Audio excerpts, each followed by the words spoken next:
C5-6 is the space between the 5th and 6th cervical vertebrae, and C6-7 is the space between the 6th and 7th cervical vertebrae. A disc herniation at these levels means that the intervertebral discs between these respective vertebrae are bulging or have ruptured, potentially pressing on the spinal cord or nerve roots. Symptoms of a cervical disc herniation might include 1. Pain in the neck, shoulder, arm, or hand.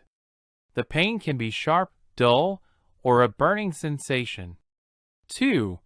Numbness or tingling in the arm, hand, or fingers. 3. Weakness in the muscles of the arm, shoulder, or hand. Treatment options may include 1. Non-surgical treatment.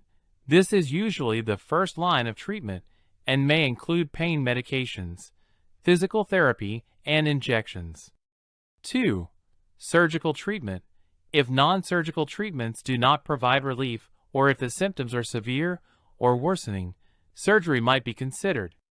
Options can include discectomy, spinal fusion, or artificial disc replacement.